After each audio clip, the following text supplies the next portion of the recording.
एक लड़की को देखते हैं जो रोड के बीचों बीच अपनी जान देने के लिए सड़क पर लेटी हुई है। कुछ ही देर में यह लड़की जैसे ही उस गाड़ी को अपनी ओर आता देखती है तो एक दर्दनाक मौत के डर से वो अपना इरादा बदल लेती है और वो सड़क से उठकर किनारे पर चली जाती है। लड़की का नाम लीसा है। लीसा की जिंदगी बिल्कुल भी ठीक नहीं चल रही। दरअसल आज लीसा की बेटी का जन्मदिन है, लेकिन अब उसकी बेटी इस दुनिया में नहीं रही। तब हम देखते हैं कि जो गाड़ी कुछ देर पहले लीसा को इग्नोर करके आगे निकल गई थी, ये रिवर्स करके लीसा के पास आता है। गाड़ी के अंदर बैठा एडम नाम का आदमी लीसा से पूछता है, क्या तुम ठीक हो? जिस पर लीसा जवाब देती है, हाँ मैं ठीक हूँ। पर उस आदमी ने लीसा को बताया कि इस सुनसान इलाके से शहर काफी दूर है, इसलिए अगर तुम चाहो तो मैं तुम्हें शहर तक लिफ्ट दे सकता हूँ। लीसा मान जाती है और फौरन उसकी गाड़ी में बैठ जाती है। लीसा से पूछता है कि तुम अकेली इस सुनसान जगह में क्या कर रही थी? लीसा ने एडम को बताया कि आज मेरी बेटी का जन्मदिन है, जिस बदकिस्मती से वो अब इस दुनिया में नहीं रही और अब मैं बिल्कुल अकेली। कहता है, अच्छा इस वजह से तुम रास्ते के बीचों बीच मरने के लिए लेटी हुई थी। जवाब में लीसा ने कहा, मैं मरना नहीं चाहती, बस एक बार किसी तरह से अपनी बेटी से मिलना चाहती होती है। रेडियो पर एक न्यूज चल रही होती है। रिपोर्टर बताता है कि जंगल में एक सीरियल किलर घूम रहा है और आज सुबह इस किलर ने 2 और लड़कियों को मार दिया है। लीस के पास उस किलर की तस्वीर तो नहीं है, लेकिन उन्हें इसके बारे में ये जानकारी मिली है कि कातिल एक गोरे रंग का आदमी है जिसके दाहिने हाथ पर एक क्रॉस का निशान है। ये खबर सुनकर लीसा के पैरों तले जमीन खिसक जाती है, क्योंकि रिपोर्टर रेडियो पर जिस कातिल का हुलिया बता रहा था वो कोई और नहीं बल्कि एडम ही था। उसके हाथ में क्रॉस का निशान देखकर लीसा बहुत ज्यादा डर जाती है। एडम अचानक जोर से कार का ब्रेक लगाता है, जिससे लीसा का सर तेजी से कार की डैशबोर्ड से जा टकराया और लीसा बेहोश हो गई। कुछ देर बाद जब लीसा की आंखें खुली तब उसने खुद को एक अजीब से बंकर में कैद पाया। लीसा खुद को इस बंद जगह में कैद पाकर बहुत ज्यादा घबरा जाती है और मदद के लिए चिल्लाने लगती है। लीसा को एक अलग तरह का सूट पहनाया गया है और उसके हाथ में एक घड़ी भी पहनाई गई है। लीसा उस घड़ी को निकालने की बहुत कोशिश करती है, लेकिन वो घड़ी इतनी मजबूत थी कि काफी कोशिश के बाद भी वो उसके हाथ से नहीं निकलती। आखिर हार कर एक जगह में बैठकर रोने लग जाती है। तभी अचानक उस चेंबर का दरवाजा खुला। लीसा ने देखा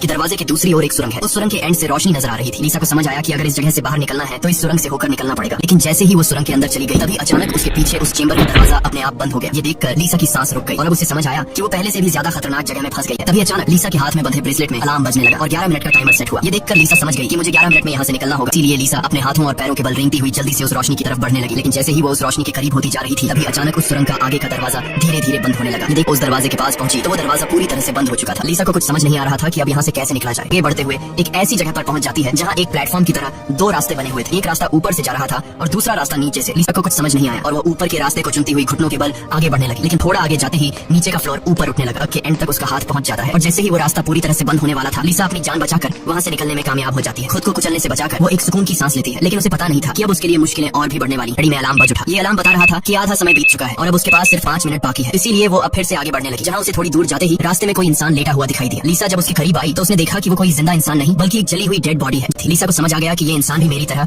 इस सुरंग से निकलने की कोशिश कर रहा था। लेकिन बॉडी को देखकर लीसा की यहाँ से निकलने की बची कुची उम्मीद भी टूट गई। लेकिन उसने किसी तरह हिम्मत जुटाई और इस डेड बॉडी को साइड पर करके आगे बढ़ने लगी। जब सिर्फ 2 मिनट का टाइम बचा हुआ था, इसीलिए वो और तेजी से आगे बढ़ने लगी। तभी अचानक एक मजबूत लोहे की सलाखों ने आकर उसका रास्ता रोक दिया। साथ ही उस सुरंग की दीवारों में से ढेर सारे हीटिंग पाइप निकलकर बाहर आने लगे और उस जगह को गर्म करने लगे। ये देख लीसा पूरी तरह से घबरा गई। वो समझ गई कि जल्द ही उसकी भी लाश उस जले हुए इंसान की तरह इस सुरंग में पड़ी होगी। जैसे ही लीसा के हाथ में बंधी घड़ी में टाइमर 0 पर पहुंचा, हीटिंग पाइप से आग फुहारे की तरह निकलने लगी और देखते ही देखते वो पूरी सुरंग आग की लपटों में डूब गई। लीसा जिस सेक्शन में बंद थी वह पूरी तरह से सिक्योर था, जिस वजह से उसकी जान बच गई। कुछ देर बाद वो हीटिंग पाइप्स वापस दीवार में चली गई। लीसा जिस सेक्शन में